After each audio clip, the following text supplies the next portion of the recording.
Sit! Welcome to the Dynasty Nerds Fantasy Football Podcast, where we discuss Dynasty strategy, rankings, and all things NFL. So get ready to geek out on fantasy football with your host, Rich Dotson. Welcome into the Dynasty Nerds Fantasy Football Show. Yes, it's a little bit of a different voice leading things off. Rich is not with us tonight, but something that Matt and I did a little bit over the summer, just the two of us, a little bit romantic. But this time Matt is in a different locale and he won't die from the heat. So that's pretty good, right, Matt? Yeah, I'm not sweating to the oldies today, so that's always nice. And we're going to get through it. So we're going to get through it. That's absolutely right. But before we get through it, let's talk about our friends over at Prize Picks. Yes, it is the best place to place your legal player props. You pick 2 to 5 entries. Pick the over, you pick the under. I know we've been talking about them a ton over on the show that we've been doing on the Better Sports Network. It's been awesome. And Matt, I don't want to brag, but if I would, oh, there it is. There's the Prize Pick koozie over the mic there. If it was legal in Ohio, which at some point it will be, I know we're getting legalized sports betting here in January and then all the other stuff. But I made my picks on my own for the Thursday night football game. 7 out of 9. 7 out of 9. How much money did you get in your pocket? Well, 0 because I can't make any real bets. so 0 doll hairs. But I did all of the quarterbacks, running backs, and wide receivers, regardless of if I felt good about the line or bad. I just did them outright. 7 out of 9. I felt pretty good. That's not bad, man. That's a good way to tune yourself up and get in shape. Get yourself in shape for when it does become legal here in Ohio. Yep. Working out, baby. But that's what you can do too. You can. It doesn't just have to be a Thursday night game. It can be all day Sunday. You can pick all sorts of games. You can even mix sports together. It's crazy. Prize Picks entries can be made in 60 seconds or less. It is that easy. Use promo code NERDS and receive a 100% instant deposit match up to $100. That's promo code NERDS over at Prize Picks. Hold on. Before we move on, 195.5 passing yards, Justin Fields this week. You going over? You going under? Under. I'm even wearing the Bears colored shirt. I saw that. Under. That's why I went right for him to see what his line was. Yeah, definitely. All passing yards until further notice with Justin Fields. If they are in triple digits, I'm probably taking the under. I was going to say, what about like 89? Yeah, I would take the over there. Yeah. But like if it's like over 130, I'm probably taking the under at this point. Such a sad state right there. Well, speaking of a sad state, Matt, I know you love this guy as well. But I was like borderline in mourning on Sunday. I don't want to talk about it. Can we just skip this? I wish if it wasn't so important for fantasy football, I would be 100% all right, fine with skipping this. But Javonte Williams. This is the part in post where Jared, you can put in like some sad music, maybe like Viking funeral type stuff. Yes. Because Javonte Williams, we've lost him for the year. Torn ACL and LCL. Matt, what did you do in that moment when you found this out? I mean, there were tears. I'm not going to lie. I'm not too proud to admit that. I mean, this is a bummer, man. Obviously, not only is it the ACL, but it's the LCL, and that's obviously one more thing to kind of hurdle to jump over in his rehab. So it's going to be tough. And this is one of those injuries where you got to cross your fingers now that he's ready for the start of next year, which really stinks. Obviously, you're losing him all of this year. He's going to be most likely going to miss a big chunk of the offseason as well. And fingers crossed he can get back in time for the start of next season.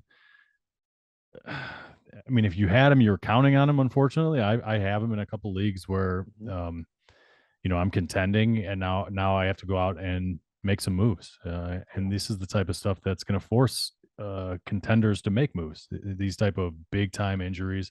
I mean, obviously, he hadn't really taken the bull by the horns quite yet, but he was starting to, especially in this game as well. So that's where the huge bummer is, because Melvin Gordon, had fumbled again in this game to go along with the ones previous game as well. So it was looking more and more like Javonte Williams was really going to get his chance to shine, and here he is out for the remainder of the season. Huge bummer. I know you probably felt it as well. What was your gut reaction? Were you also with me on the verge of tears at least? Yeah, I was, because this was almost comparable. The only bigger, like, is this real life moment I've had in fantasy football up until this point was when I heard Andrew Luck was retiring. Like, when Andrew Luck retired, that shook like my world. Even though I didn't have a ton of him, but it was just like, I can't believe this. And I had just put in so much faith I had of like the significant running backs, like that actually are getting like legitimate playing time. He was far and away my most rostered. I think I had him in like 60% of leagues. It was some absurd number that I had him in. And I was like, everything was finally building to that point where it looked like he was going to be the guy. Things were starting to clear out. And then this happened. I was like, this can't be real. And then like right after that, I'm like, oh great, Jonathan Taylor's injured. Oh great, Cordero Patterson's injured. Like three guys that I have in several leagues where those are like my three starting running backs. I'm like, I have no running backs. I'm 100% with you. The league that I was talking about that I'm going to have to make a move. I started the year with Elijah Mitchell, Javonte Williams, and DeAndre Swift as my three top running backs. And luckily, Mitchell, I did handcuff last year with Jeff Wilson, so I still have a guy I feel pretty comfortable with as my running back 2 going on right now. But I am missing my running back 1 until DeAndre Swift gets back. So I have to find somebody to kind of fill in for a few weeks. Sure. And unfortunately, guys like Cordell Patterson down right now. That guy would have been a perfect target for me because he's on the older side. And he's somebody you can acquire. He's somebody that you can acquire, absolutely. So him going down is kind of inconvenient as well for me, even though I don't have him yet. He would have been a guy I was at least looking to acquire with the Javonte news. So let's start on the Javonte side, and then we'll get to Melvin Gordon and Mike Boone and those guys, and Latavius Murray apparently. But on the Javonte side, I've already seen tons of trades for Javonte Williams, or trading away Javonte Williams. What's that price tag for you? Is he someone that, as a contender, you're looking to move, or are you just kind of counting your losses and just holding on to him till next season? And then is he somebody you would be willing to acquire, maybe even as a rebuild, if you can get him for the right price? I mean, he's absolutely a guy that I'm looking to acquire in a rebuild, because this is the perfect opportunity to go out and get a guy that I think has a ton of talent. He's still super young, and I'm going to bet on the science and just the success rate of that kind of surgery, and go ahead and say that he's going to be eventually. It might not be at the very beginning of next year, but eventually he is going to be back in the starting lineup. And for all intents and purposes, the Broncos wanted him to be the guy. I mean, this past off season, it took them a long time to get Melvin Gordon back into the fold. Obviously, for them, it's a really good thing that they did. But I think it did show that they do want Javonte Williams to be the guy long term. So I think I don't think his long term spot is at all affected by this injury. So rebuild 100%. If I'm contending, I'm trying to do everything I can to fill the void without getting rid of him. But if I truly am a contender, and that's what it takes to get rid of him, it depends on what you're getting in return. Obviously, you know what I mean. Like if you're somehow able to ship Javonte Williams off and get a guy like a Nick Chubb or something like that, that's going to like cruise you to a championship, or a Saquon Barkley type of guy in a package deal, then yeah, I mean those are the kind of moves you might have to make in order to get yourself over the hump. If you're a true contender this year, then you make them. So it really all depends. I'm not going to do it, I don't think, for an aged guy, right? Unless it's on the verge of the playoffs and I see exactly who I'm going against, and I go, this is the last piece. You know what I mean? I'm definitely gonna. And really, the only aged one I can even, and aged I put in quotations, but probably Christian McCaffrey would be the only aged one that would even be worth it for me. Like, I don't think I could do King Henry. I don't think I could do Kamara. Austin Eckler. I mean, none of those. I don't know. Eckler just scored a bunch of touchdowns this weekend. He did. As soon as we said he hasn't scored any touchdowns. So somebody literally was like, "Thank you for reverse jinxing Austin Eckler for me. I really appreciate it." Yes. Yeah, no problem.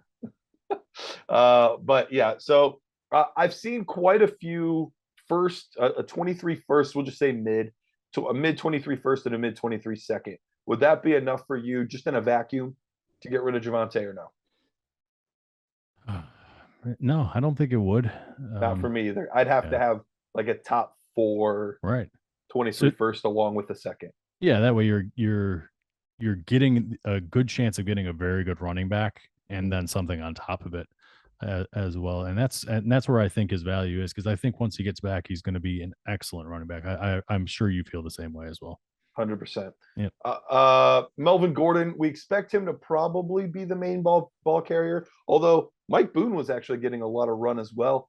And then they also just brought in Latavius Murray. So do we think that Melvin Gordon will be what Javonte was originally, kind of the lead, but it's a committee, or what are we thinking?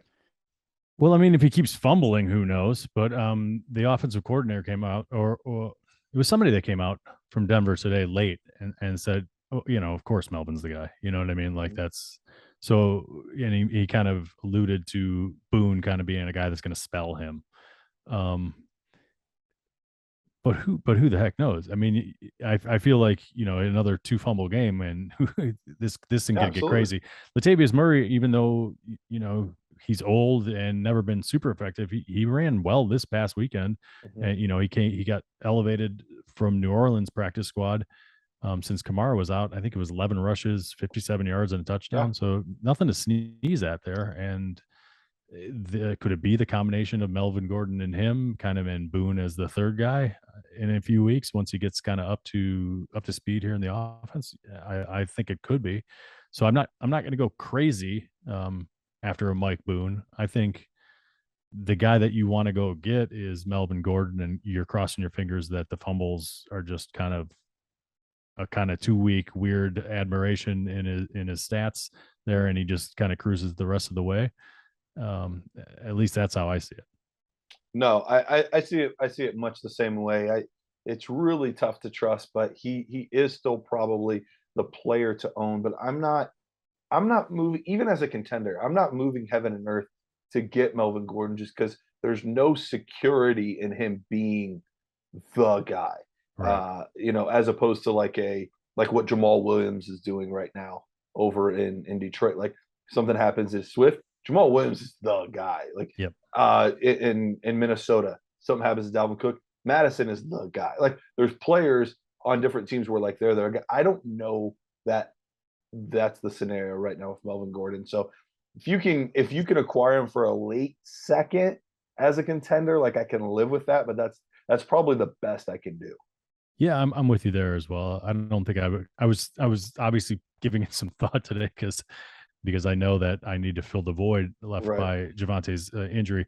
And, in my brain, I was going, will this person accept a second because it's Rich in the league? And I'm like, no, there's no way he will. Yeah. And I was like, there's absolutely no way I'm going to give him a first for Melvin Gordon. So I'm just I kind of very quickly moved on and started thinking of new trade partners and kind of new players to acquire. So that's kind of where I'm at.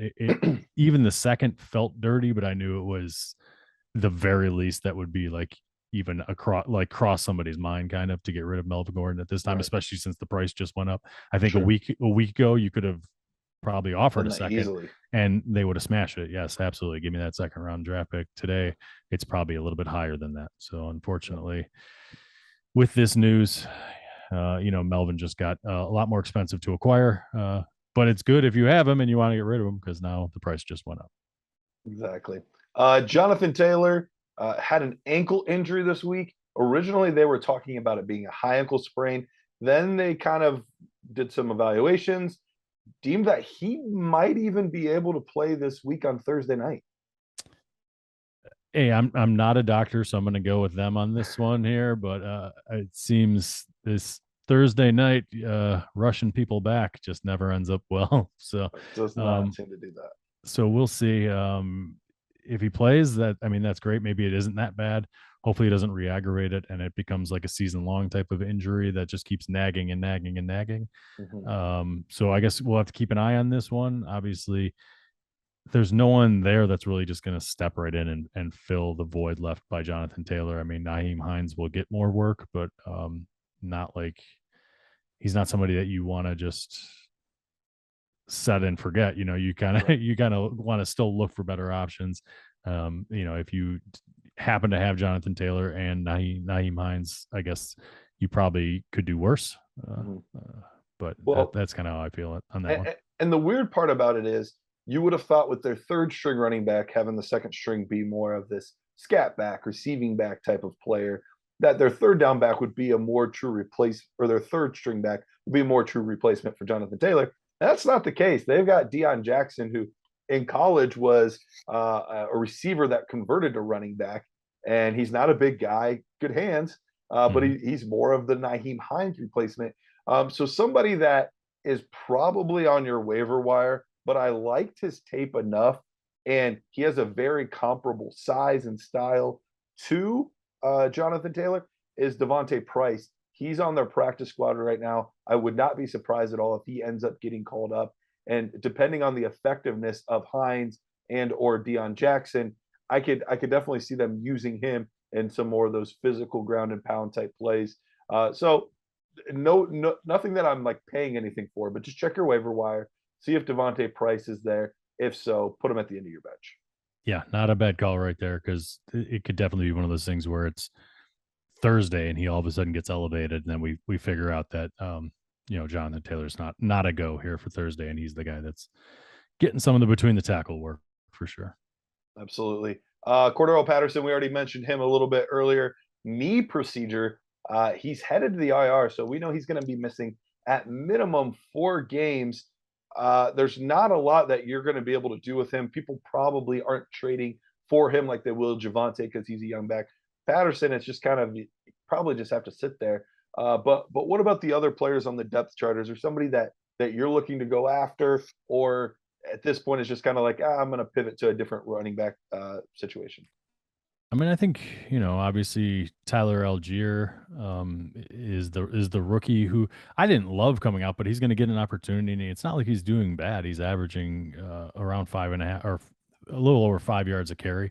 So he's a nice little player. I don't think he's like going to be the long-term answer there in Atlanta. I have a feeling that guy's not on the roster yet. I'll probably address that next year in the draft. So if it's a short-term move, I don't, and as long as it doesn't cost you an arm and a leg, Tyler Algier is a nice guy to fill in for the next 4 weeks. But I think that's probably where I would go anyway. How about you? Yeah, same type of thing. Chances are whoever rostered him isn't wanting to like get rid of him because either A, you're a rebuilding team, so he's a young player, probably holding on to young players. But some of those managers are savvy and like, I don't see a long-term outlook for him, and we'll ship him off for a second. But most people spent a second this year to get him when he's elevated. I don't know why anyone would be motivated then to just turn around and get another second, but who knows? There might be some situations there. Huntley is also in their backfield. He looked pretty physical, pretty stout, played pretty well there. But I'm probably more or less just leaving the situation alone. If I have Algier, I would consider him this week maybe as a low end flex option if I was desperate. But he's nobody that I'm overly excited to start in my leagues. Me neither. I mean, anyone in Atlanta, I'm not really overly excited to start it at this point. Yeah, no, it's Kyle Pitts. It's been rough. Treylon Burks. Treylon Burks, turf toe / foot injury. No surgery is required, but it does look like he's going to miss a few weeks.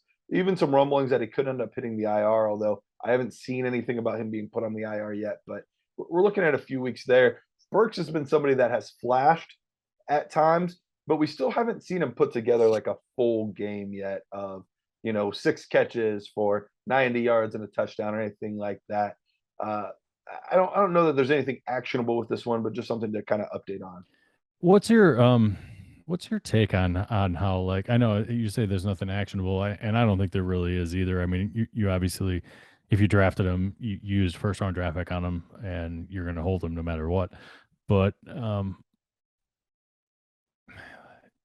what do you make of his season so far? I mean, he's been running a ton of routes. He hasn't been particularly getting a lot of targets, which to me, I mean, is it he's not getting open? Is it the offense as a whole just wants to run the heck out of the ball and he's out there running decoy routes or what the heck? I mean, like, Robert Woods is the main guy. Like, I don't know what to make of him because, I haven't been a big Burks fan dating back to college, so I don't want to like hate on the guy too much, but it doesn't seem like things are starting off the way people would have hoped, I guess. No, I'm with you. Going back to the nerd score, which is our tape scores, basically my personal one, he was behind Jahan Dotson. He was behind Sky Moore. I think I had him at like 6th or 7th receiver overall this year, which is pretty low for a guy that ended up getting first round draft capital. So I have never been very high on Treylon Burks. I don't think he was very polished as a player. Thought he had a lot of work to do there.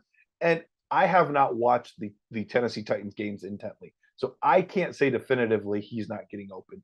But traditionally, I am of the camp that targets are earned. You will get more targets. You will see more action, especially if you're a first round pick. You will see more targets and more action when you're open, when you're making plays and things like that. So far, I just don't think he's done enough of that to really warrant that. We had the things in the offseason where it seemed like Kyle Phillips had kind of passed him on the depth chart, and he's been banged up. So we haven't really got to see that play out. But the one thing that is a little bit actionable, I will say, I did say there's nothing actionable. For him, I don't think there is. But for Robert Woods specifically, now this team is in trouble as far as wide receivers go, because if Burks is out and Phillips is out, there's not a lot else left there. So I think Robert Woods will only see an increase in targets and could be much more viable for, flex spot wide receiver 3 type options over the next few weeks than he would have been normally. Yeah, no doubt about it. I mean, it's Robert Woods, it's Treylon Burks, and then it is really just a bunch of guys. I mean, Nick Westbrook, I don't even know how the heck to say that. Akini, or however the heck you say that. Unfortunately, Kyle Phillips, he had 11 targets through just a couple of games, then got injured. So it would have been nice to see him kind of get back here.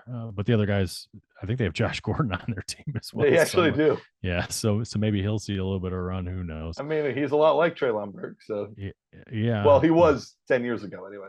Yeah. Right.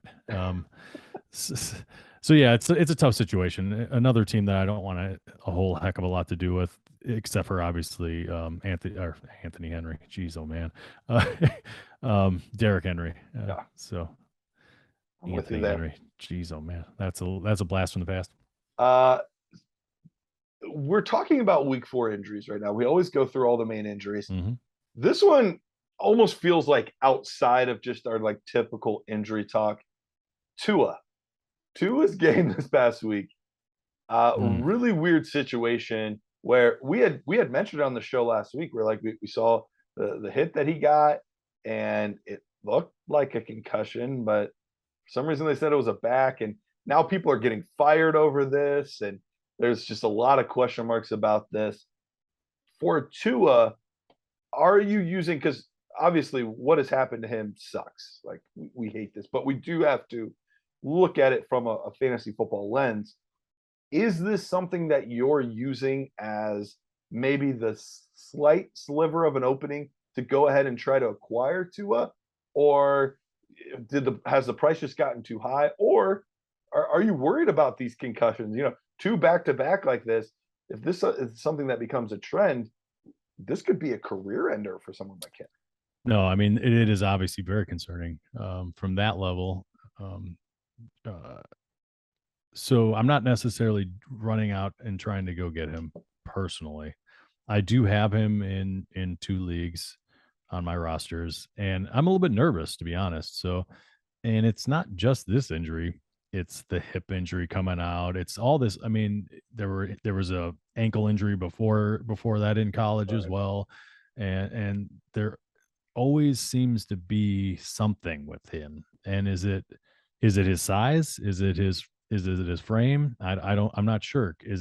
There are just sometimes there's guys that can't hold up to the rigors of the NFL. Their body just can't hang with it.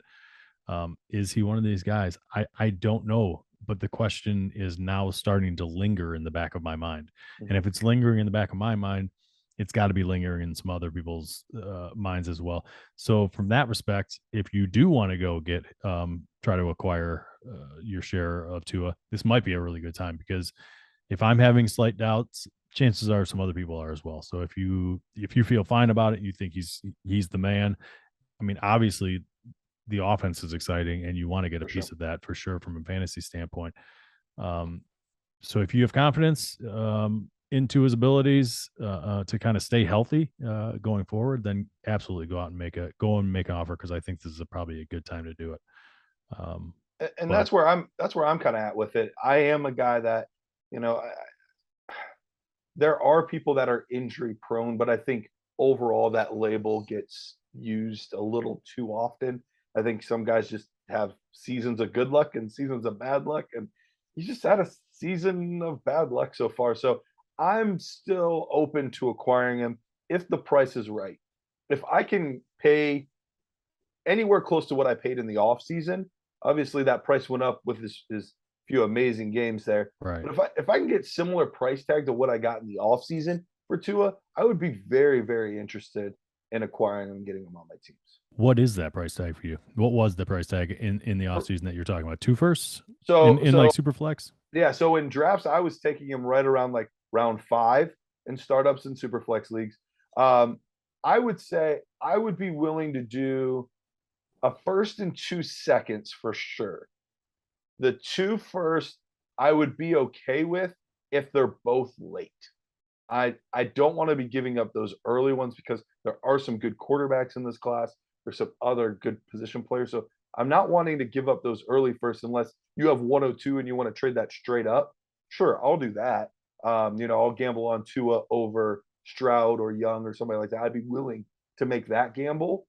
But I don't want to pay anything on top of that, if that makes sense. All right. I just went to the trade finder. Mike Evans and Dak Prescott for Tua and Jahad Dotson. Which side of that are you taking? Ooh. Yeah, that's some hotness, right? On both sides. That's like a perfect contender versus rebuild trade. It is very much. I would want the Evans and Dak side if I'm a contender, but I'd want Jahan Dotson and Tua if I'm more in the rebuild mode. Yeah, absolutely. Russell Wilson in a third or Tua in a second? Tua in a second. I'm taking Tua in the second all the way. Tua for Matthew Stafford. I'm going Tua on that one pretty easily. Obviously, Matthew Stafford isn't exactly lighting up the world right now. No. There's a Tua for Baker, and I'm not even gonna. Well, maybe the price is very affordable right now. Jeez, Carson Wentz and Mike Williams for Tua, straight up. That's got to be tough for you. That's a very difficult one for me. I would take Tua, but I would take Tua. I would take Tua. Yeah. Okay. Well, and that's the case. So maybe you would be willing to buy Tua because I think the price is even lower than I thought it was. Yeah, and those are just some good examples, right? Of kind of the dip. Yep. So especially in more of a rebuild situation, it's tough to get quarterbacks in super flex leagues. This might be a window to get a guy that has that quarterback one upside as a player. So if you believe, now's your chance. Yep. Brian Robinson, medically cleared and is now starting his 3-week clock to where they can activate him. This is crazy to me. I mean, the guy got shot at like a through and through in his knee. Luckily, did not touch anything vital, and here he is. I mean, was that 3 weeks ago or at this point, or it was like days before the first game? Yeah, so like 4 weeks. Maybe. It's been a month. Yeah, that is crazy. I mean, good for him for getting back. I mean, we saw. I don't know if you did. I saw the video on Twitter of him, doing the running the ladder drill. Yeah. And that was like last week or something like that. So the guy's making his way back. He looks like he's moving pretty well. it's not like anyone there has distinguished themselves at the running back position. So he's coming into a wide open kind of backfield where he could easily swoop in and take this thing over. I didn't think, hey, at the beginning of the year, I was one of these guys that was not a Brian Robinson truther by any means. But I think they're giving this guy a shot. I think he's looked like the more professional running back out of the group there, and he could come in and swoop this thing up and kind of take it over by the end of the year for sure. It's a very real possibility. I mean, they spent a 3rd round pick on him, which I liked Brian Robinson and I gave him a good score, but that was even a hair higher than I thought. I thought he was going to be 4th rounder in there with Zamir and a lot of those guys that went, but he ended up being a 3rd round pick. They like this kid. I don't know that now is the right time to probably get him because whoever has him is excited about seeing him again. And, like it would be tough to acquire him. But this tells me this is probably your last chance to sell Antonio Gibson. Yeah, definitely. After this, you are stuck holding the bag. So maybe you do go after Javonte Williams. Offer, if it's a contender, offer him Antonio Gibson and some other enticing piece. It would have to be very enticing. It would be, but I mean, there are people that would you do? What if it was you're like the most legit contender? You're guaranteed almost to make it to the ship. So we're talking about a pick 11 or 12, right? Yeah. Would you give Antonio Gibson in a first for Javonte Williams if you just didn't really need a running back right now? Like you're stacked, you've got 4 running backs you feel good about. Would you do that? So I'm giving my super late 1st round draft pick and Antonio Gibson. And I'm a contender, and I'm trying to get Javonte. Correct. Slam dunk, give it to me. Yeah, slam absolutely. Dunk, love it. All right, because you're not going to be getting many points out of Antonio Gibson in about 3 or 4 weeks, so that's a wash. And for the price of a late draft pick in the 1st round, I'm definitely going to go for that because you can't get a running back of his caliber that late in the 1st round. Nope. I would be more than willing to stack Gibson with the 1st to get me some Javonte. So go out in your league. Maybe you can make that kind of deal. That would be sweet, man. But it's got to be a late first. I'm not trying to give up like Gibson and 1-3 or something like that. It's got to be a late first. Correct. Yep. Jahan Dotson. This is a bummer. I know, Matt, you and I both had him. I think I had him receiver 4 coming into the year. I can't remember where I had him. I had him very high. Yeah, you had him very high. 3, 4, 5, somewhere right in that range. Yeah. We both really like Dotson a lot. And boy, had he been playing well. Really just scoring touchdowns seemingly every opportunity he got. Yeah, and he was making me nervous for my Terry McLaurin shares. So that shows you kind of how well he was doing and kind of how I saw his trajectory going. Absolutely, but unfortunately, he has a hamstring injury, likely to miss a week or 2. Nothing really to discuss there. He'll be back soon, and should be good to go. Buffalo wide receivers, we've got 2 of them out. Jameson Crowder, the more significant injury of the 2, broken ankle. He's likely done for the season. I mean, bummer for him, right? He wasn't really doing much for your fantasy team, though. So likely not a big. It doesn't have much fantasy implications, and now you can finally either throw him on IR or drop him off your roster, depending on what you're really inclined to do there. And what it does is it actually opens up a path to 2 players people were more excited about. One is Isaiah McKenzie, who unfortunately did get concussed this week. So he's week to week. We'll see if he gets to get out there. Another one, though, is one of the guys that I love, Khalil Shakir. Your guy. Yeah, I'm a big fan of his game. He actually did get to play this week because of these injuries. 2 catches for 24 yards, so nothing to write home about, but very solid player that could be earning more of a role, and because of injury, getting a little more opportunity. So something to keep an eye on. Speaking of 2 for 24, Zamir White got two rushes for 24 yards this week. So I just wanted one of those had to be pretty long because I saw his first one and it was like 2 yards. Well, the second one must have been 22. Though. It must have been 22 yards. Showing that burst. Burst, baby. All right, last one here. Rashad Bateman, mid-foot injury, missed the entire 4th quarter of the loss last week. We'll have to kind of monitor his status to see. I don't like foot injuries for receivers though. Neither do I. And I did. You actually didn't put. I put this one on the sheet. I wanted to make sure to add that on there just so people kept an eye on him, because obviously he's the next to Mark Andrew. He's the only thing in the passing game that anyone's gonna even think about starting. So I just wanted to put it out there that he had a foot injury. He couldn't play when they were in the middle of losing a game.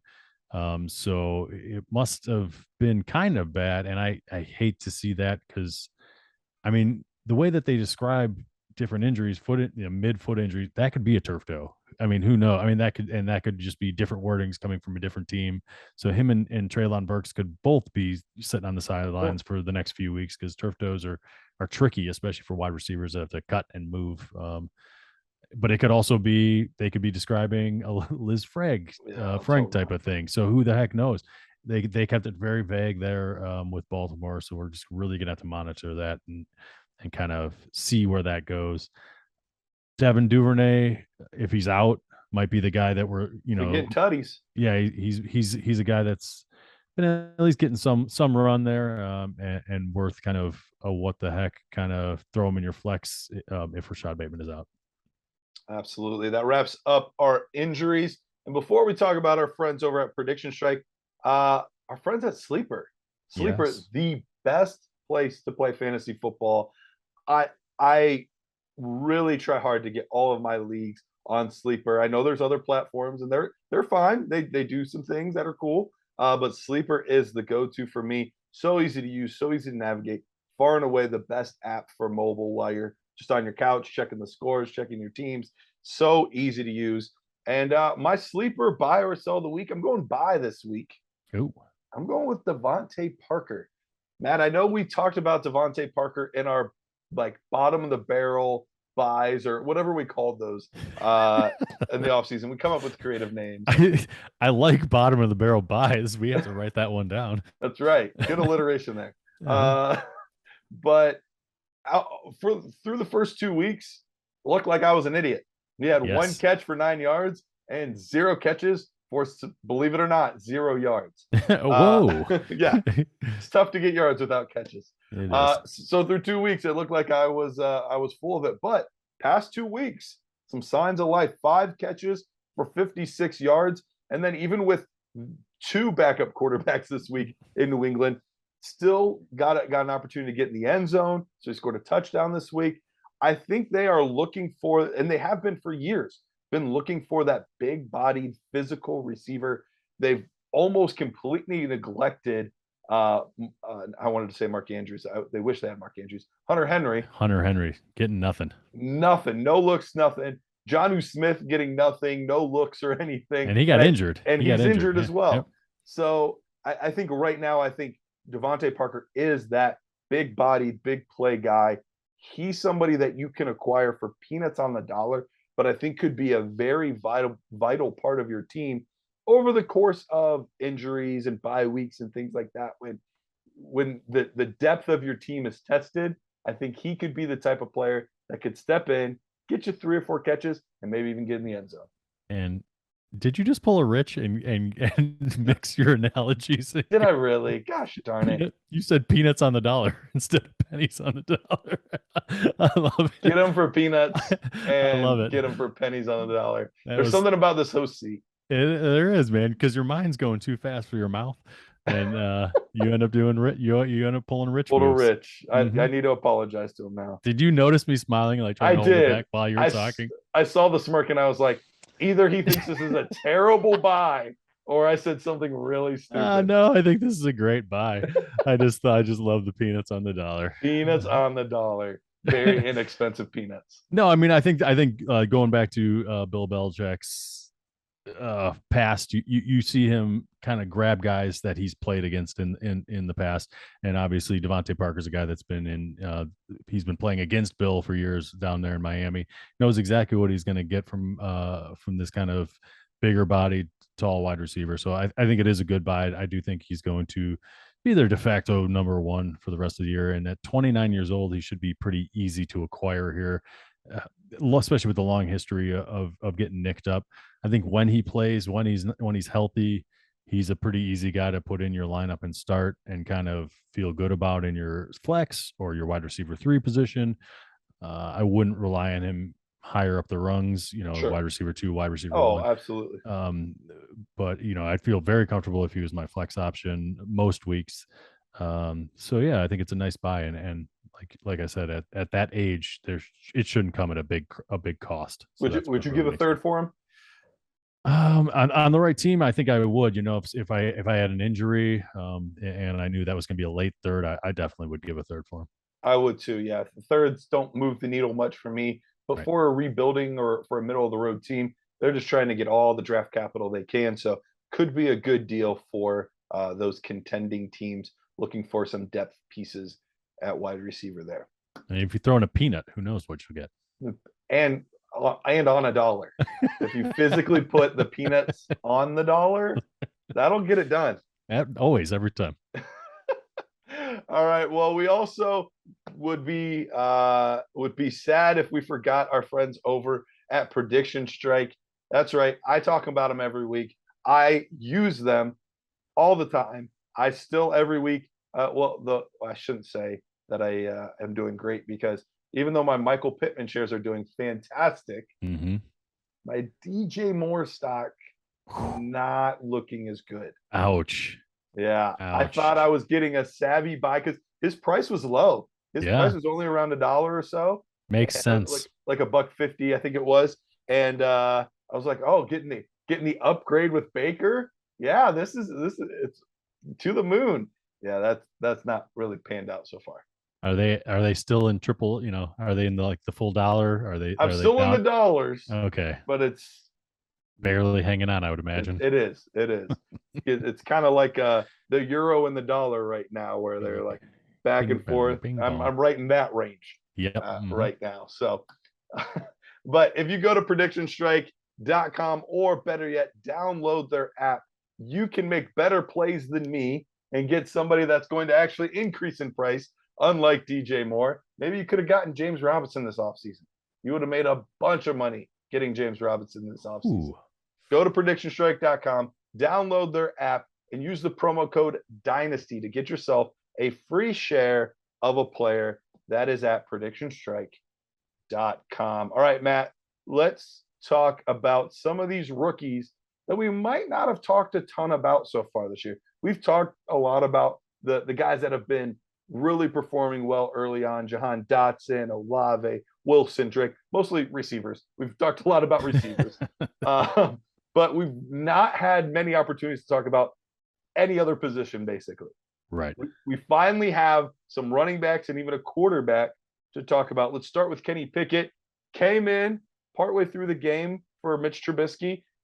Didn't have an amazing game, but what are your thoughts on Kenny Pickett? I mean, obviously they're going with the young guy. They feel that he's going to give him the best chance to win. I think he had 3 interceptions. One of them was like a last minute Hail Mary. Yeah. So two that are really on him. But I think you saw a guy that was pushing it down the field a little bit more than Mitch Trubisky was. So I think he's at least going to give the team a spark. Right. I mean, that's kind of what a new quarterback does generally. I think he'll probably learn his lesson about chucking it up to Chase Claypool. Hopefully he will anyway. After seeing the tape and watching those little alligator arms instead of extending and going up and getting the ball on that one interception. Yep. So I mean, it's going to be a learning process. I don't know that it's going to be pretty anytime soon. It looks like he is peppering Pickens a little bit more. So the Pickett to Pickens tongue twister is a thing, and we're just gonna have to get used to it. Rich is gonna have a blast with that. He already struggles with P's as it is. Yes, he does. But I mean, it's good. We're gonna get to see these kind of rookies grow together. Chase Claypool and Deontay Johnson. Obviously, Deontay Johnson is fantastic. I think Chase Claypool might be the guy that kind of fades a little bit with this move.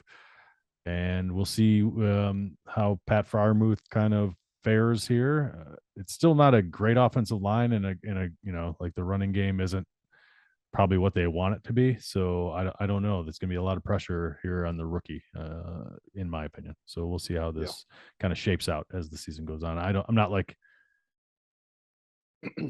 I think he's the best of the bunch this year. I don't think that's saying a lot though. How about that? I don't know that he's going to be a fantasy stud by any means. No, I agree with you. I'm not overly high on Kenny Pickett. He showed some flashes in the preseason, and I think he'll do the same thing during the year. I think we'll see flashes of, oh, that's right, that's why he was a first round pick. So I think we're going to see some of that. But overall, I think it's just going to be a younger version of what we already saw with Mitch Trubisky. I think it's going to be some bumps, some mistakes. Probably, unfortunately, not as many wins as Pittsburgh is used to. They're used to being a playoff contender every single year and usually making it, obviously. I just don't see that happening this year for them. No. So I think it's going to be a learning experience with this offense. But I think it's even more clear now than we've been saying it for 2 or 3 years now. They have got to get some offensive linemen if we want to see success from these young quarterback, these young receivers, and Najee Harris. They've got to get some offensive line. So hopefully they're able to do that this season.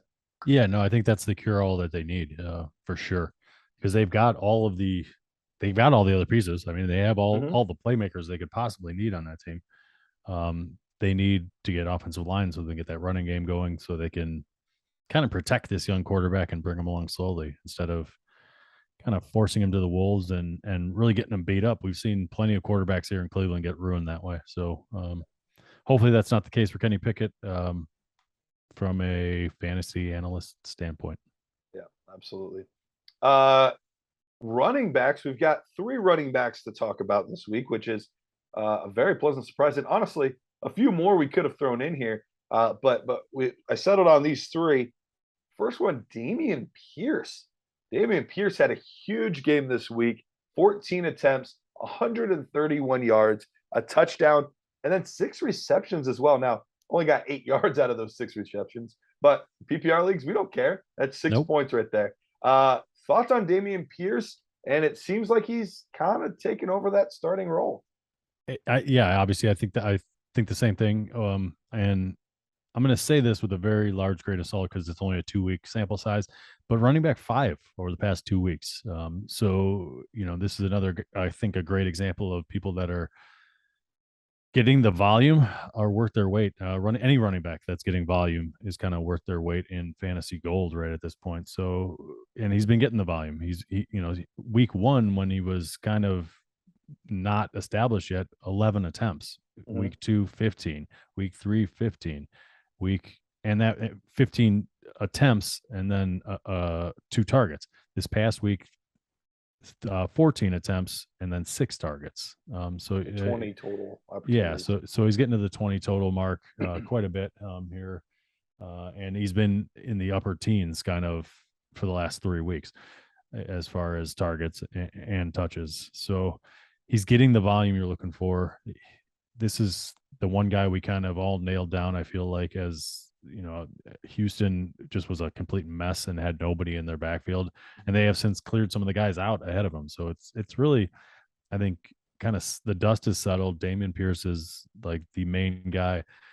They're going to have Rex Burkhead just exclusively catching passes, it looks like, and Pierce has shown well in his pass catching duties. Yeah. I mean, he's caught every single target this year, 10 targets, 10 catches. So he's now proving himself in that aspect. And if that starts taking off, I mean, this is a guy that's going to be hanging around this top part of the running back 1 conversation for the whole year, and he's going to be this surprise darling of the season if he continues that the rest of the season.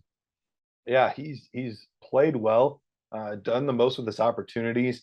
I'm still not sold on him as this long-term, running back 1 type of guy. I think he's going to settle more into this mid-range RB2, and which is great. I mean, there's nothing wrong with that at all.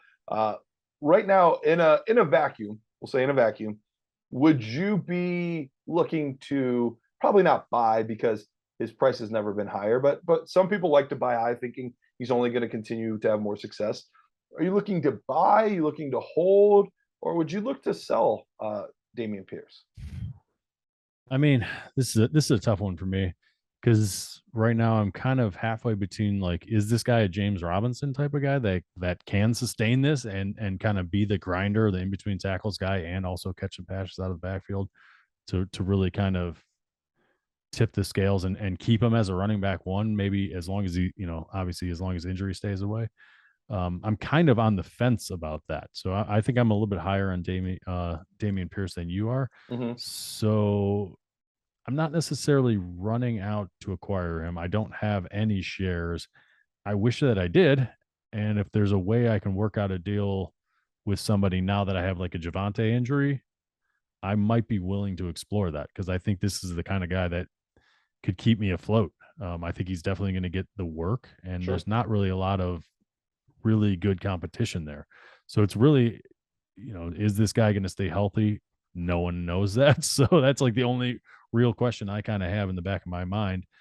And if he's going to start catching some passes, which I mean, 8 yards on 6 catches, I don't know that they're going to give him a ton of extra work with that kind of output. But if he's catching 2 or 3 passes a game to go along with 15 to 20 attempts in the rushing game, I'm okay with that. And it's just like the extra added little bonus. And if he scores, then you're over the moon. You're probably in the, close to the 20 fantasy point range. I feel really good about that. So would I acquire him? Yes. Would I go, if somebody was like, I just used a late first round draft pick, I'm not taking anything less than 2, I'm moving on. You know what I mean? Like, but Right. I'll bargain. I'll talk about a first round draft pick if it's late next year.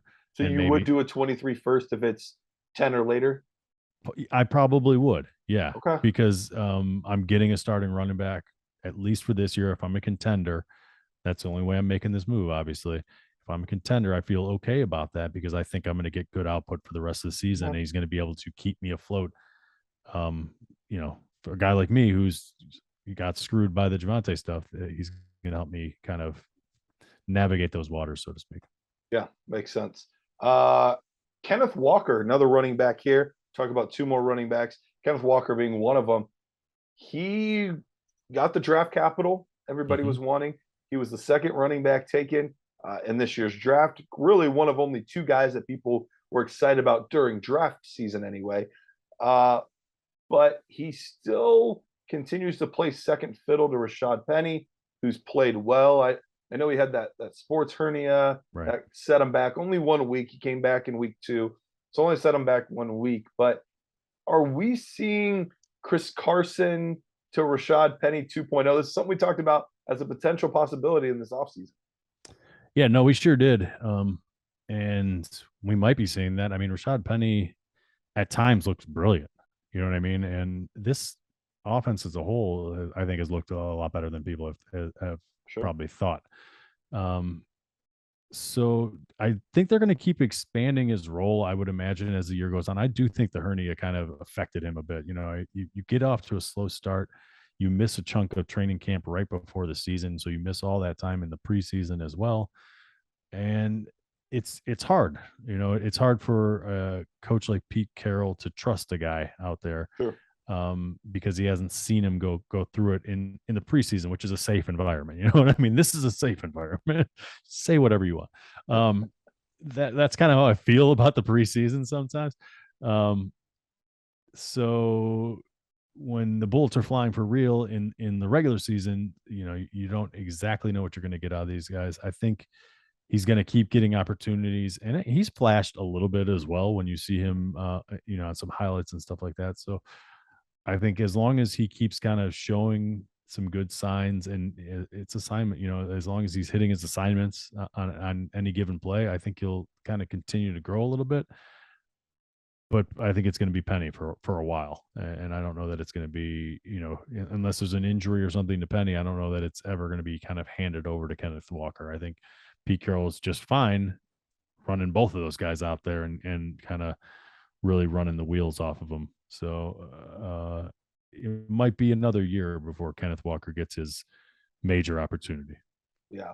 And I'm wondering that as well. And I was just about to look it up. I was trying to remember the contract situation for Rashad Penny. This is this is his last year under contract, right? Because yeah, he signed a 1-year deal in the offseason. They declined his 5th-year option and then let him hit free agency and sign him to a 1-year deal. Okay, from memory. I'll can double check that, but I think that's what it is. But I think we're in a similar wavelength there. Is I don't think we're seeing this guy till 2023. I think he's going to continue to be the backup and get 5 to maybe in a good game 10 touches a game. But I don't know that we're going to be seeing much more than that. I think they like Penny. Pete Carroll seems to really trust his veteran running backs and lean on those guys. And I think that's what we're going to continue to see is Rashad Penny lead the way. Which, if you are a Walker truther, which I had him a little bit lower, I know he was still my running back too, but for me there was a huge gap between Breece and everybody else. I remember Rich talking that they were like neck and neck for him. He really liked Kenneth Walker. So, and there were some people that even had Kenneth Walker above Breece Hall, pre-draft and even some post-draft as well. So, if you're someone that you believe in Kenneth Walker and you think he could be a good back in this league, great time to get him. I just don't know that I'm that guy. I don't think I'm going out and trying to acquire him personally. No, me neither, man. I just I'm with you there. I did like him, I think, more than you, but I think it's going to be a while for his opportunity. So Pete Carroll has shown in the past he doesn't care about people's contracts. He's just going to play whatever the heck is better for the team. And right now, Rashad Penny, I think, is just better. I think if it wasn't for his injury history, the Kenneth Walker draft pick might not have ever even been made. So that is it is what it is. He's going to get an opportunity eventually, as long as his play warrants it. Absolutely. And he's talented enough to do it. So we'll see. He's a solid player. There was a reason he was a 2nd round pick, but the guy that went before him, Breece Hall. Breece Hall slowly continues to get more and more touches, and in the receiving game specifically, which a little bit of a surprise. Many thought Michael Carter would be more the receiving guy. 2nd most targets in the NFL at the running back position, only behind Austin Eckler. He is really coming along, and I tried to get him as many places as I could in the offseason. He was clear 1-1, I think, across the board for us, even Jared. I think across the board we had Breece Hall clear 1-1 in this draft. Not that there weren't receivers we liked, and we mentioned Kenneth Walker and stuff, but he just kind of had that it factor where he was effective in all 3 phases of the game, and we're starting to really see that come along. So if you bought him in the preseason, which was probably the only time that you had an opportunity to, because he did not look good in the preseason. It looked like things were kind of like with Jonathan Taylor a couple of years ago, where things were moving a little fast for him. He was trying to process too much too quickly, and it would cause him to be slow to the hole and different things like that. That is not the case anymore. He has quickly figured that out, quickly getting to this spot.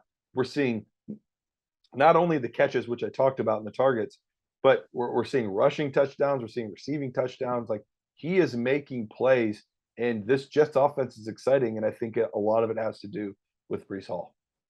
No, I mean, absolutely. I think, to your point about the preseason stuff, he was also running mostly behind the second line and stuff like that. So it might have been a little bit of a combination of things moving a little bit faster, him trying to process, but also him just having not the best offensive line in front of him as well. So those things matter.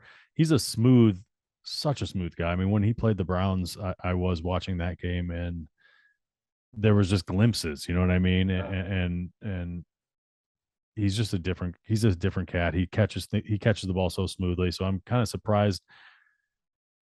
I guess I'm surprised that there would be people out there that didn't think he'd be part of the passing game, because he's always been a very natural pass catcher going back to his days in college and everything. Absolutely. So all that kind of work doesn't surprise me one bit. It was why I had him so high and why he was the 1-1, because I thought he was a Matt Forte-esque type of running back, very smooth between the tackles, can get to the outside and catches everything really nicely.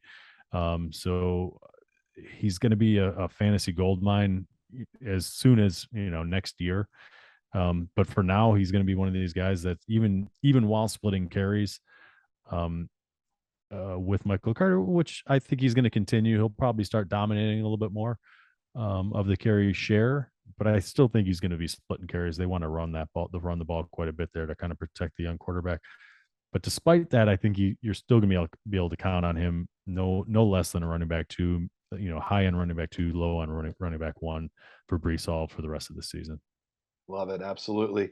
Well, that is all we have for the show here, but we're going to be right back in just a second with the Nerd Herd show. We're going to be talking about all kinds of good stuff. We're going to be touching on Geno Smith, a little Cortland Sutton. Hey. And maybe is Jamar Chase not the wide receiver 1 in Cincinnati? Stop teasing. Oh, man. All that and more in the Nerd Herd episode. Matt, you got anything else for the folks? No, man. That's it. Let's wrap it up. All right. We'll see you guys in the next show. Adios.